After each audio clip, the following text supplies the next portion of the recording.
My fellow people of the former British Southern Cameroons, the children of Ambazonia, I'm very happy to come today to share our history with us once more, particularly as we see a frenzy going on currently in Bamenda and parts of Donga Mantung division of road construction networks that is basically causing our people to jubilate and be very happy.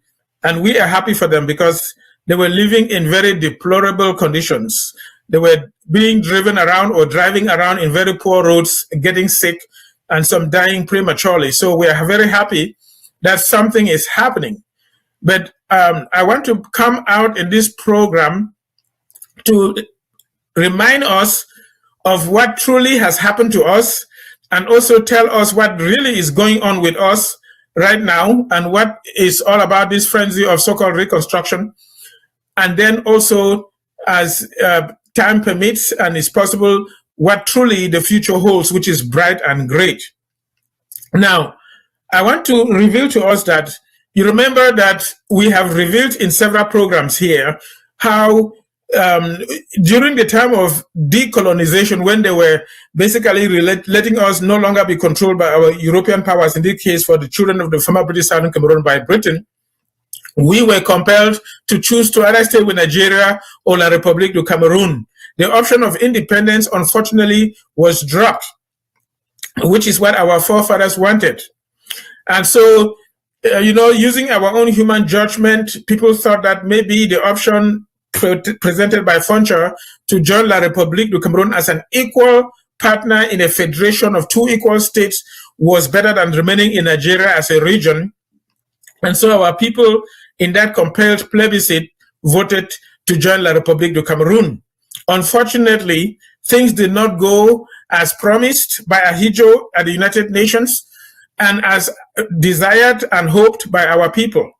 Things unfortunately went the other way, and our land became abandoned. Every little accomplishment our people had made in construction, in development, and equipment that we possessed was literally taken away, and our land abandoned to itself and degradation, and our people have been suffering since to date, till La République eventually started a war against us where they have killed anywhere above 60 to 70,000 people. Sometimes some people will try to bring the numbers down and claim that it's 3,000 or 7,000, but it's over 60 to 70,000, and they have burned over 700 villages. Now, I want to bring this out, and then we will address this issue where you see them going around in a frenzy, reconstructing roads around Bamenda as well as in Donga Mantung, some few little areas to give the impression that they are doing something. And then I will remind us about who truly is doing this and where is the money coming from. Now, basically, as our people were compelled in the plebiscite to join La République du Cameroun, they met in Fumban, and the British Deputy Commissioner Malcolm Milne was with our people and supervised and helped supervise the plebiscite that was imposed on us from the United Nations, and also participated in the discussions in Fumban. And he died not long ago, basically recently, and he regretted bitterly that we did not get a fair share of what we deserve from this union. And as our people met in Fumban, as we had presented in previous programs, they agreed that the two states will come together as a federation of two equal states, and that the form of the federation will never be tampered with, which with time was tampered with, and unfortunately changed to what is now a unitary state under the command and control of one dictator led by the French. And our people have been defrauded of their freedom and their rights. And then also, we had already developed a lot of projects while we were under the control of the British and while we practiced self-governance from 1954 to 1960. We had our PWD, Public Works Department, that had developed road networks for our region. They had equipment to maintain the roads all seasons. We had a waterfall around Lobe, Ombe area down there in the southern region, where we were able to produce electricity, and they had master plan for the for further projects to generate not only electricity and power, but further massive developments for our land. And under the guidance of the French, all of those, our infrastructures were dismantled. We have presented in previous programs what they did. They basically carried the equipment of the PWD to Yaoundé, and when our people went to request some to go and develop our area, they refused giving it to them and abandoned our land to destruction and degradation. And they dismantled our banking system and so many. So our land was left alone in abandonment. Our people also were abandoned, and they started encroaching into our education system to make sure that we were no longer educated according to our traditions of the Anglo-Saxon form of education. They also encroached on our legal system and compromised it, and maltreating our people according to their own legal system, where when somebody is accused, he is a criminal first before the person has to prove that they are innocent. And so many people have lost their lives before they could even demonstrate that they were innocent. And many people have suffered and long jail terms and never judged when they were never committed any crime because of their form of government or legal system, which we don't have. And they judge our people in a language that they don't speak, like sending French-speaking Francophone judges to places like Menchum division to go and judge people who never went to school and hardly speak even English and barely speak some pidgin English, judging them in French and then taking them and locking them up in Yaoundé. So our people have really lost a lot.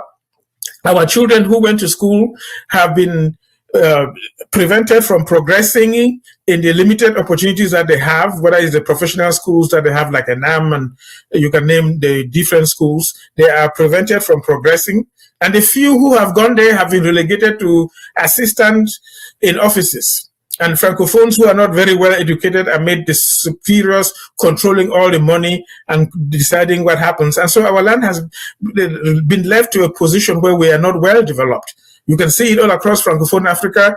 If you see English-speaking countries like Nigeria and Ghana and Kenya, you see that they are very much more advanced than French-speaking countries. Ivory Coast is improving better there, but you see others like Togo and the Cameroon and the Congo and the Sahel Francophone African countries, you notice that they're not able to keep up with the English-speaking nations because the two systems don't really work together.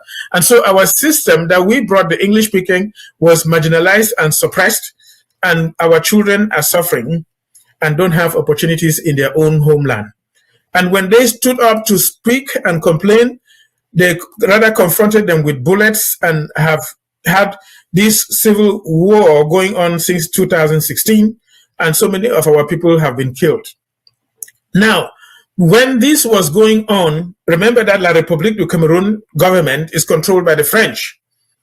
The French had an agreement with the British that if we voted to join them in the plebiscite, then France will give Britain £2 million, and English-speaking Cameroon will be considered basically a territory owned by the French. So Charles de Gaulle said after the plebiscite that British Cameroon was a small gift from the Queen of England, the one who just died.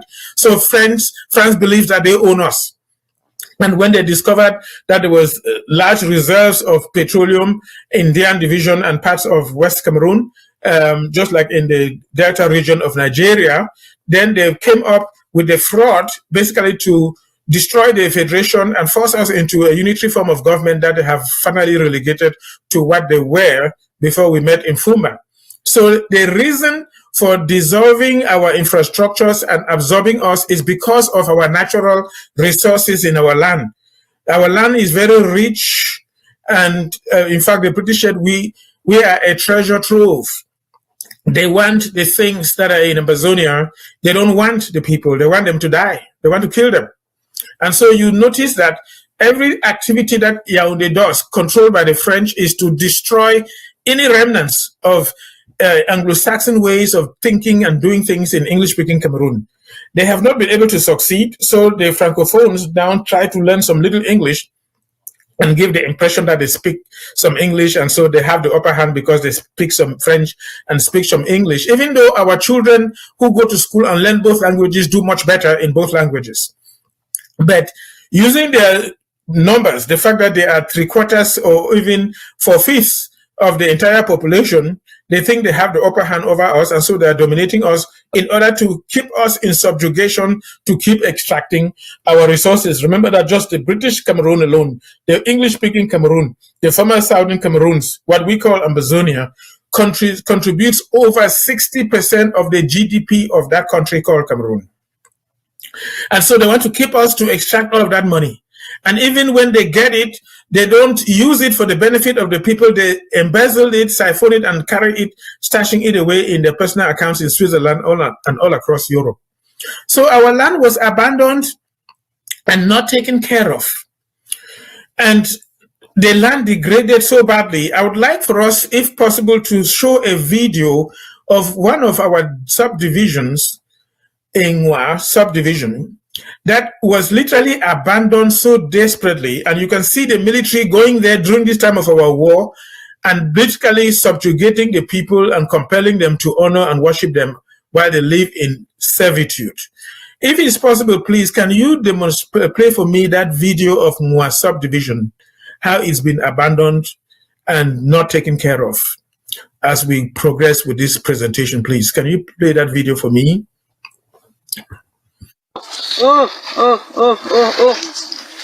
I'm come for night where we're there for bed them. Sabongari is about 1 hour drive on a bumpy and dusty road away from Mwa, where Brigadier General Cavalier was visiting. The population of Sabongari turned out not only to welcome an august guest who was passing through the town, but to present what has been their pains for years. Most of the youth in Sabongari, they are focused on business. That is what is keeping us in Sabongari. It's rather unfortunate that we are not employed with the government, because most of us who have been applying or who have been writing competitive exam, they don't employ us. So that's why we find ourselves in the domain of business in Sabongari here. And the business mostly is international trade with the people of Nigeria, that is Gembuta. The road network to and within Mwa subdivision is not only narrow and stony, but steep, a real struggle for the majority farming populations to get their farm produce to the market. As a consequence, much of it gets bad in the farms. We don't get good roads. We don't work corn, we don't work granite, we don't work beans, we don't work yam. We don't know who's for seller. Created in 1963, Mwa subdivision, according to Mayor Lawrence, Mayor of Mwa, is the oldest and the most neglected subdivision in Cameroon. Mwa is endowed with touristic attractions like the Rum Rock and the famous Mbuku waterfall in Adere, but Mwa subdivision is not electrified. The impact of the lack of electricity in the subdivision is felt the most at the Mwa District Hospital, where the nurses are unable to carry out diagnosis without the use of a generator. We are managing our solar data, cannot even run some of the equipment that we have to better manage our patient. We have been managing most of the time we use, but RDT, rapid diagnostic test, which might not really be enough as using microscopy. With a surface area of about 175 kilometers square and a population of over 120,000 inhabitants, Mwa subdivision has no identification unit. The people here either have expired national identity cards or they don't have them at all. Like me where they no get identity. I've been if I want to go for dinner, my identity don't finish. Person don't die for that, no go fit for go for identity. Yes, some will go make identity now for banking. Magua, you don't have me for go. If you not get money, you not go fit. The inhabitants describe the lack of these documents as a profitable business for the security forces, who extort at least 1,000 francs from them at security checkpoints. When you want work now for go someplace, they who we for road. They take money. When you reach for this position, they take money 1,000. They take money 2,000. For some time, they change you. Say if you not pay this little money, you not go. Their cry is therefore to see the creation of identification units in Mwa. With the armed conflict in Anglophone Cameroon, the population of Nwa seemed confined. They also wished for a sustainable return to peace. In his response, Brigadier General Carvalho, commander of the 5th Joint Military Region, stressed on the need for the population to collaborate with the defense and security forces. Defense and security forces need your full collaboration to better protect you and your properties. You must inform them of anything wrong in the community, whether it is in Yamba North, Mfumte, Mbo, or Yamba Central. Children must go to school. We want to see future ministers, generals, governors, medical doctors, engineers, journalists, and so on from Nwa subdivision. While on the 3 days visit in Nwa, Brigadier General Carvalho supervised a health campaign carried out by military doctors in the locality, inaugurated a block of 4 classrooms renovated by the Ministry of Defense, as well as gave the kickoff for a peace and unity tournament between the youths of Sabongari and Nwa. So basically, you see a subdivision that was created almost 60 years ago, how it's been abandoned to this state where the people are suffering, and the military that is extorting them. They are not only taking money from them, they are even raping the young girls, raping the women who are married, and forcing them to feed them by force for free, and even stealing from them. This military is asking them to collaborate with them, and the purpose is to subjugate them and keep them under the control of the French.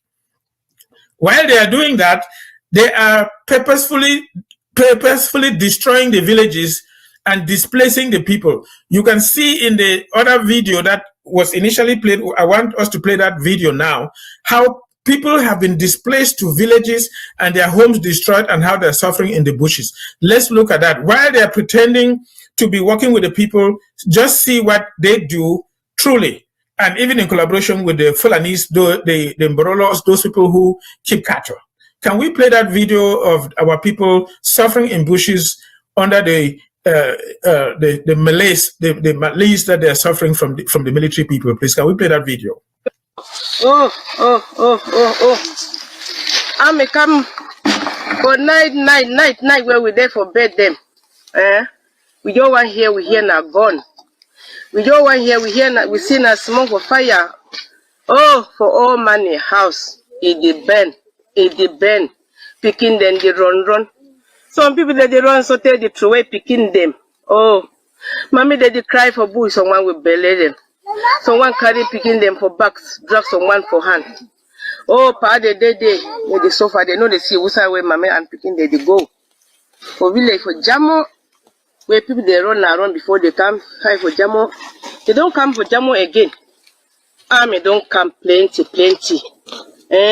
For the shushu too, they for Jamo, they don't burn all we houses them. All chop for picking them.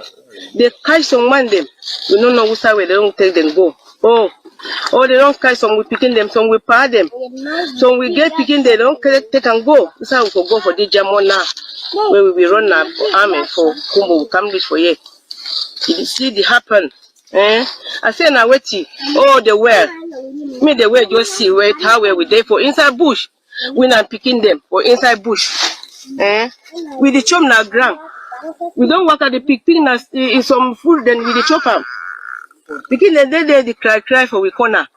Oh, so far. Very good. Thank you very much. And so basically you realize this military of La République du Cameroun under the command of the French wanting to subjugate our innocent people living in their own homeland in order to extract the resources of the land. So they are killing them, destroying their homes, and then forcing them to claim to be collaborating with the military. And it's all on the purpose of basically being used by the French to extract resources. That's what it's all about. And so they've abandoned our land to degradation. And now, if you look, you will notice that they are trying to pretend to be constructing the land. If you go to Donga Mantung, you see how they are constructing roads. And again, you saw the horrible roads in Nwa. And I'm very grateful when roads are being done so that people can live better. So you see some effort trying to construct some roads in Donga Mantung. You now see also a major work being done in Bamenda, trying to broaden the roads and trying to pave some, and that is still ongoing. And in the face of the papal visit, it's almost as if they have to wait for the Pope to want to come and visit before they attempt to construct some roads or basically get the airport up to date. You see in this video, this is what going on right now in Bamenda, where they are trying to, broaden the roads. People have been suffering in this town with very limited road network, homes being very congested. You can see some pictures of how Bamenda was before they started doing this.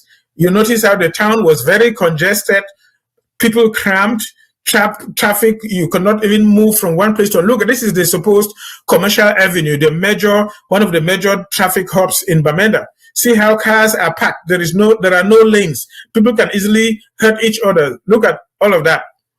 So now they come and they're trying to seem to be constructing these roads. And as I said, if you go to Donga Mantung, you notice how they have dug roads, and that is the same place where the military is using the Fulanis who rear cattle to kill our people. That's when Gabo happened. That's where recently they also invaded a village and killed so many people.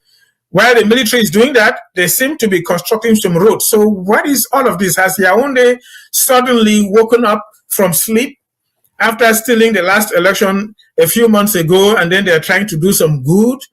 Are they trying to make our people to forget the theft and the mischief, and then give the impression that they're trying to take care of us? It's almost like Weber said in the National Assembly, after you have beaten the people, broken some bones, then you throw a bone to them of some chicken that you have eaten for them to fight over. So right now, they are trying to give the impression that they are doing some little development in our region. No, I want to let our people know that it is not Yaoundé that suddenly came to see the light and by themselves thought of trying to develop us. No, Yaoundé never did that. In 2016, when in 2018, when the problem escalated into a war where La République du Cameroon was killing our people in the genocide, the foreign minister of France, Le Drian, came to Cameroon and said France was going to give about 49 billion francs to reconstruct some roads in the northwest and southwest regions to appease the people. You know, when a child is crying and you want to get it to stop crying and it wouldn't, then you put a pacifier to the child's mouth so that it will not be making noise, even though the child does not get any milk coming through the pacifier. So what he was saying was that while they are stealing our resources, while they are extracting the oil, stealing the gold, all the resources on the ground, they will try to do some little reconstruction like some road network so that our people will feel that something is being done and stay quiet. That is what is going on in Donga Mantung right now, part of the so-called ring road that Paul Biya said he was going to supervise. And you know that the ring road has not been done, not to mention going to womb. You see people carrying corpses on Okadas and struggling through the mud. And sometimes they fall and the corpse will open and they will pick the dead body and try to put it again in broken coffins and struggle till they reach their final destination to bury the people. No, he has not supervised the construction of the ring road. They are now concentrating development in Donga Mantung partially because during this crisis, the people of Donga Mantung has been trying to very much to collaborate with Yaoundé, and they will come out on match with La République government and try to give the impression that they are, subservient and obedient to the central government. So they're trying to do that. It is not Yaoundé that has seen the light and understood that it is necessary and the people deserve to have very good road networks, and they don't need to continue suffering like they used to. That is money that France gave to appease the people. Now, coming back to Bamenda, all the road network that you see going on around Bamenda, the situation there is money from the International Monetary Fund and the World Bank. And I want us to see that map of networks that were designed for Africa since 1971. I want us to bring that map of road networks across Africa. These are road networks that were designed to connect all the African countries. And this project was designed since 1971, and it goes even right far back to the time of Nkrumah, where they wanted to get the African continent interconnected for economic activities so that it will alleviate poverty and suffering for our people. What I want us to see is that the green portion of the road that goes through Cameroon that you see over there, it goes coming in from Nigeria into Mamfe or Manyu division, then crosses through Bamenda, and you see the broken line because that part was abandoned, and then reaches Bafoussam before reaching Yaoundé and goes across to Mombasa. So the road network that is going on in Bamenda, you know that not long ago, before even the war started, the Enugu-Bamenda stretch of this road that I'm talking about had been done and reached Bali. Though it is a limited road, this was done by the Chinese, using the money that was provided by the World Bank and International Monetary Fund and the African Development Bank. They constructed the Enugu-Bamenda section of that road. And then Bamenda was abandoned, not to mention the Bamenda-Bafoussam stretch of the road that was in very dilapidated condition. So right now, they are trying to do what they call the Bamenda Urban Crossing, using some of those funds from the International Monetary Fund and the World Bank. That is the project that you see going on around Bamenda with all the roads being done. They just seem to have coincided with the Pope coming to visit Bamenda shortly. And so the people have the impression that, oh, Bamenda is now being done. It's not Yaoundé that suddenly saw the light and they're doing this. This is a long-term project that go far back while Ahidjo was still president, by our founding forefathers of Africa who had designed these roads long time ago.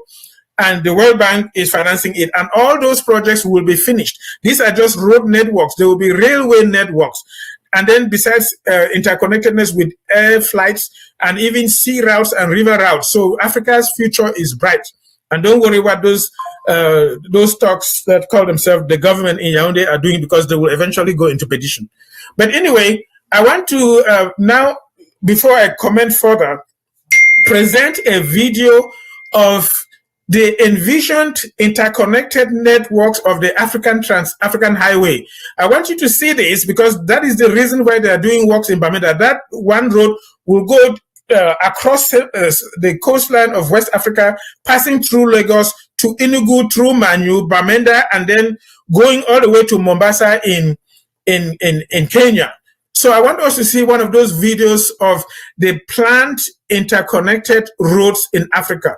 And you will notice that other countries are more advanced in developing their roads besides the attempt that is being done right now in Bamenda. And what is being done in Bamenda is very minimal. What is coming in the future will be much greater after this dormant, basically incompetent government is gone. Major projects will take place to accomplish these visions. Let's see that video of the Trans-African Highway projects for Africa. Let's show one of those, please.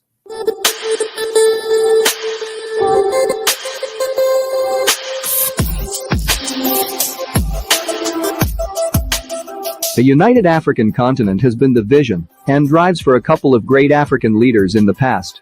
Dr. Kwame Nkrumah has in the past aimed for a united African front that could benefit immensely from each other in oneness, drawing inspiration from advanced science and technology to engage collaborations that would foster harmony, boost the economies and consequently eradicate poverty.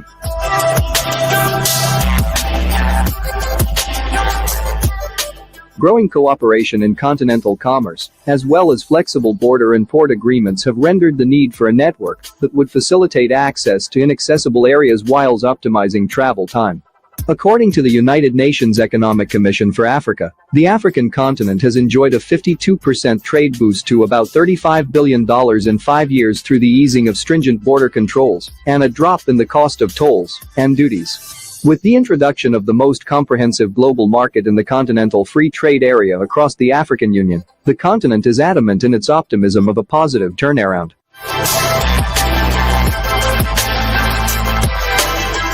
The apparent hike in commerce and economic operations have propelled a worthwhile investment in road and rail network as well as other imperative infrastructures to enhance continental cooperation. Although it is uncompleted, the ambitious Trans-African Highway has been identified as a tenable solution amid others with substantial capacity to drive this cause.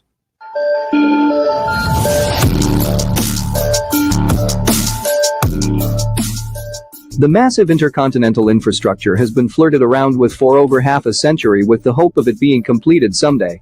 Conceived in the year 1971 by the United Nations Economic Commission for Africa, it was visualized to stretch out across the African continent, spanning a collective 56,683-kilometer road network, segmented into 9 major highways. The Trans-African Highway project envelops the construction and management of a series of roads and highways across the African continent. Sometimes referred to as the Trans-African Corridors, the infrastructure is a 56,683 kilometers lengthy corridor that serves 9 links and is being fashioned by the United Nations Economic Commission for Africa, the African Development Bank, and the African Union, in an alliance with regional international communities.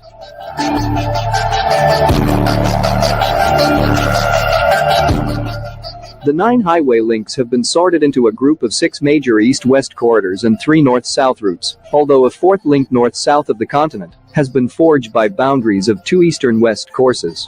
Our video today will look into all the 9 highway scheme, the progress so far with each project and the countries being connected. As always, make sure to like the video and also subscribe to our channel if you're new here. So without much delays, here are the Trans-African highways set to unite and bring the African continent stronger together.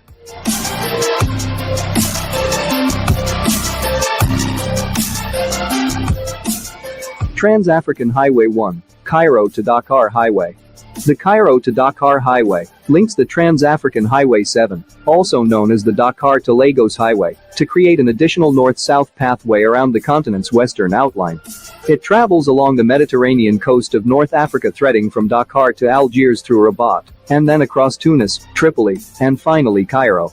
The 8,636 kilometers coastal trip is currently sufficiently complete and operational, even with the closed Algerian and Moroccan borders. A patchy few kilometers on the border between Morocco's Western Sahara and Mauritania only have desert tracks, even though the now Adhibou to now Akchit road had been tarred way back in 2005.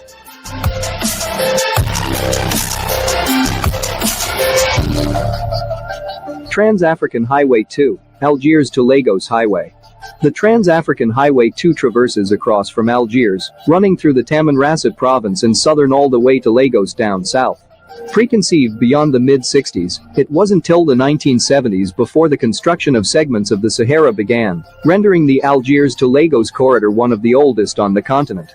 The Trans-Sahara Highway is also one of the most complete highway networks of the project, with only about 200 kilometers of untarred desert track left, although border control is uncompromising on its use. The central region proves a challenge, however, and implores strict measures and vehicle specifications to enhance safety against a harsh desert environment and climate.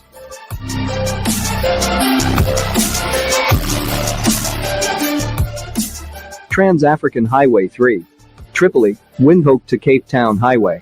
This route runs a latitudinal course from Tripoli, across Libya to the capital and largest city of Chad, N'Djamena, and then through Brazzaville and Kinshasa to Windhoek, and finally to Cape Town, South Africa, which was initially exempted because the project was planned during the apartheid reign. It is intended as an alternate link to Cairo-Cape Town Transnational Highway to network the northern and southern African regions. This north-south highway covers a total of about 10,808 kilometers, however it is necessary for modifications to be implemented as it is the corridor with the highest number of missing roads. Evidently, only national links across Libya, Cameroon, Angola, Namibia, and South Africa are significantly operational.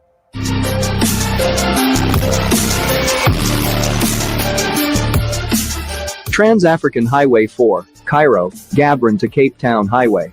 This 10,228-kilometer corridor traverses the length of the African continent, spanning out from Cairo in Egypt, across Sudan's Khartoum and Addis Ababa in Ethiopia all the way through Nairobi, Kenya, to the capital city of Zimbabwe, Harare, and finally ends in Cape Town, South Africa. It is an auxiliary course to get to South Africa from the northern part of the continent. The Egypt-Sudan border is now accessible by road via the Kastel-Ashkit border post. The Ethiopian link is a tarred lane, but runs across mountainous areas, making it hazardous to meander. Up north in Kenya, the paved highway in Nairobi cuts across the Lagos to Mombasa Highway. In documents, the Trans-African Highway 5 is also known as Cairo to Gaborone Highway or Cairo to Pretoria Highway, but since the course goes through the southeastern Botswana, this name can be discounted.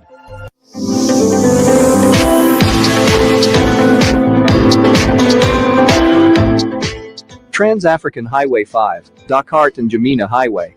The Trans-Sahelian Highway runs laterally along with 7 nations and 5 capitals in West and East Africa with a common climate and ambience. It is projected to reduce stringent border restrictions to foster trade and maintain the cultural harmony that has existed for centuries. The 4,500-kilometer highway extends from Dakar through Mali, Burkina Faso, Niger, and Nigeria to the furthest northern point of Cameroon and ends within the western border of Chad's capital, N'Djamena.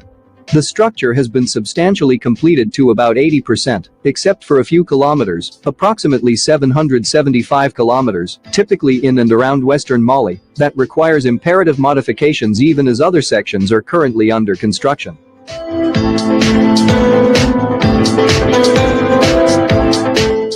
The Trans-Sahelian Highway represents one of the 2 east-to-west links of the project, traveling parallel to the Trans-West African Coastal Highway at a 900 kilometers interval.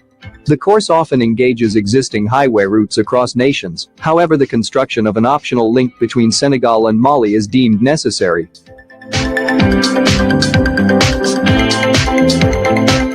Trans-African Highway 6, N'Djamena to Djibouti Highway.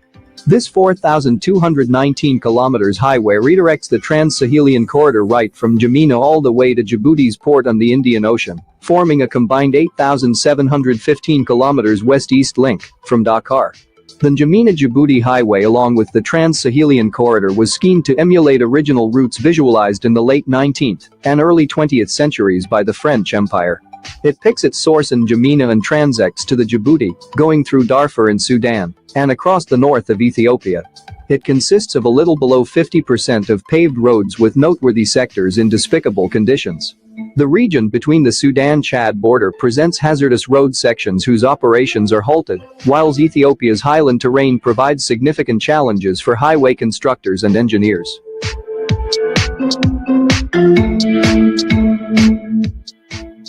Trans-African Highway 7, Dakar to Lagos Highway.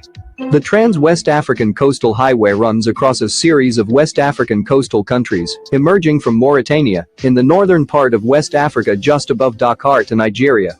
The highway arcs about the western extremity of the continent, running through Dakar, Banjul, Bissau, Conakry, Freetown, and Monrovia, to Nigeria across coastal capitals, such as the economical capital of Ivory Coast, Abidjan, Accra, Lomé, and Cotonou, a large port city on the south coast of Benin.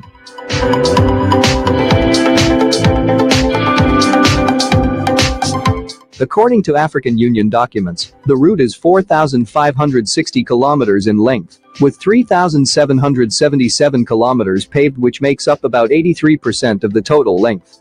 African Development Bank, on the other hand, dimensions the highway as 4,010 kilometers with a 3,260 kilometers tarred link, excluding the 570 kilometers now active Dakar stretch.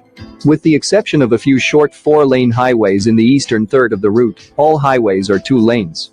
African Development Bank reports 32% of the highway to be substandard, with 9% in good condition and 59% in fair condition.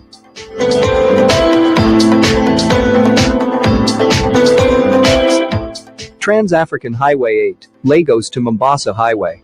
This transnational highway fuses with the Trans-West African Highway at Lagos and routes all the way to the coastal city of Mombasa in southeastern Kenya along the Indian Ocean, forming the longest west-east network on the African continent at a total distance of 10,269 kilometers. This course serves as the major link from the western part of the continent to the east, cutting through the capital of Cameroon, from Lagos, across Bangui in Central African Republic, and Kampala in Uganda to Mombasa, Kenya. The transcontinental channel is not a practical route between west and east at the moment, because the central section across the Democratic Republic of the Congo only tracks, which become unnavigable after heavy rain, even though the highway is heavily commuted in Nigeria, Cameroon, Uganda, and Kenya. Road engineers face significant challenges due to the presence of dense rainforest and the need for frequent river crossings. Because there are no easy alternatives, east-west trade is forced to travel by air or sea, and as a result, is severely restricted.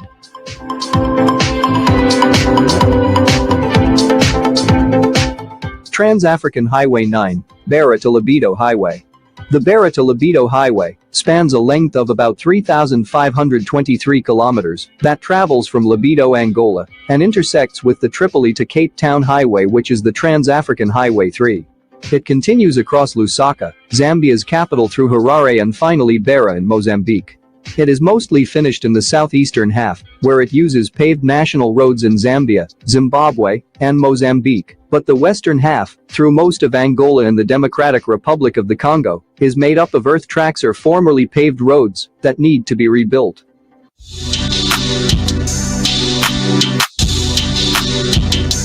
The Southern African Development Community have established operational highway options such as the Trans-Kalahari Corridor and Maputo Corridor from Namibia's port of Walvis Bay, as well as the Botswana and South Africa to Maputo in southern Mozambique further south. Regional international communities such as the Arab Maghreb Union, Economic Community of West African States, and the Southern African Development Community have been essential with their involvement in the development of trans-African highways, liaising strongly with the African Development Bank and United Nations Economic Commission for Africa.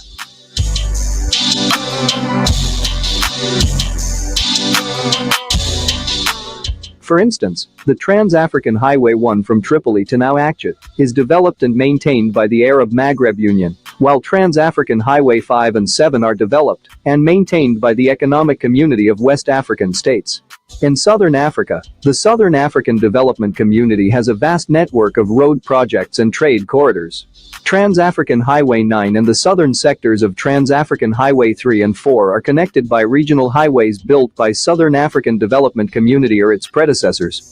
The Southern African Development Community in particular is in charge of managing road and rail corridors connecting landlocked areas to ports.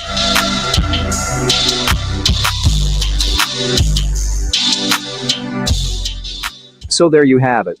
Those are the 9 ambitious highway network set to connect and unite the African continent. The Trans-Africa Highway project is meant to increase trade through built and maintained infrastructure and more harmonious customs procedures. Currently, it is estimated that, in Africa, it costs between 50% and 175% more to transport goods from the site of production than anywhere else in the world. A fully developed, continent-wide road system would increase trade and movement among Africans and also aid African food security and lower cost.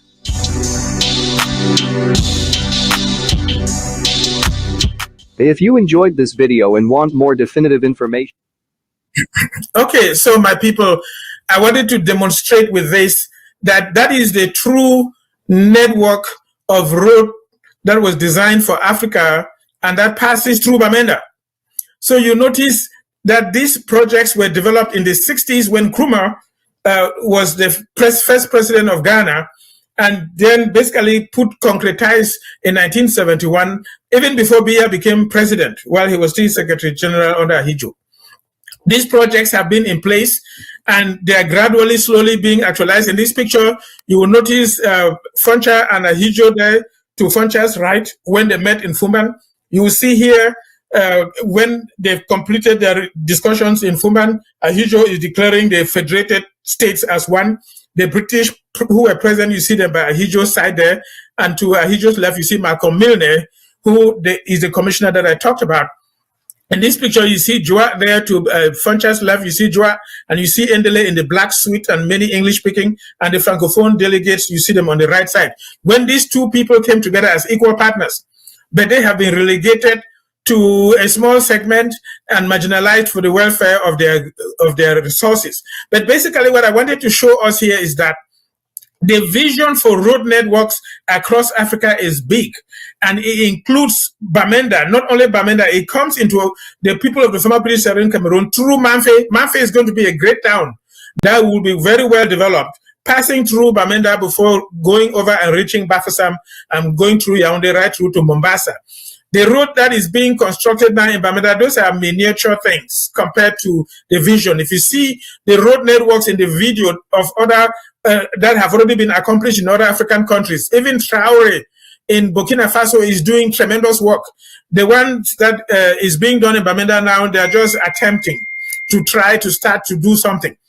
And that is not even going to meet the needs, because when large trucks, 18-wheeler trucks, these trucks that have 18 tires, carry very heavy objects and pass through those roads, those roads need to be maintained almost every couple of years, resurfaced, so that you don't get the potholes that people are accustomed to in Cameroon, in our region. You see this road? You need well-maintained, resurfaced roads regularly for those 18-wheeler trucks carrying heavy goods to go across constantly all year round.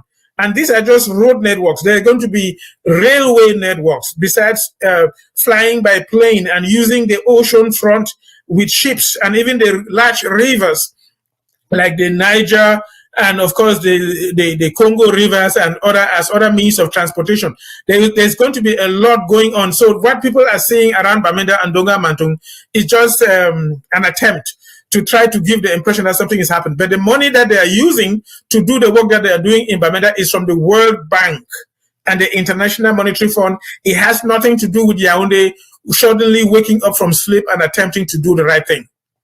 And the little thing that they are trying to do in Donga Mantung is money that Lodrien had promised will be used to reconstruct the northwest and southwest regions of Cameroon in order to appease the people. The purpose here is to appease the people, to maintain them under subjugation. And I want our people to know that the vision of our founding fathers in Africa, the vision for Africa that was designed, is going to be actualized with or without us. We don't have to be in the center of it. We don't have to be carrying the flag of what is coming. But that vision will come to pass, will be actualized, because the future is in Africa. And if I want to go back and tell you, development started all throughout history, but recently you had the Industrial Revolution that was in Britain in the 1700s and 1800s with using machines to produce factories and goods after slavery, basically, which eventually moved on to Europe, then came to North America, and recently went to Asia with China and what they call the tigers of Asia. And it's now moving to India, and eventually the future is in Africa. The next century is the African century. With all these developments coming, major things will happen. So what you are seeing happening around Bamenda is nothing. It's less than 1% of what will happen. All those mountainous areas that you see will be connected with tunnels. You saw some of those roads have tunnels, major flyovers and interconnectedness. The Manchum Fall will be developed to generate electricity. And we will use solar energy, use wind energy, any form of energy, even if necessary, nuclear energy, to generate more than enough electricity and power for development. Bamenda was designed, by now would have been over 1 million people, and by 2050, Bamenda will be over 3 million people. But because of La Republique's genocide in our land, the population has been held to just about 300,000. So I will end here today. I just want to let our people know that, yes, we are happy that some improvement is occurring in the road networks. We hope they finish before the rains come, so that people will not be driving and walking in mud. But all what they are doing there is less than 1% of what is coming. And the regime, the dying regime of Yaoundé, will perish and go into perdition. And all these developments will come to pass, and even better things for our people. I will stop here today and move on further as time goes on. Thank you very much.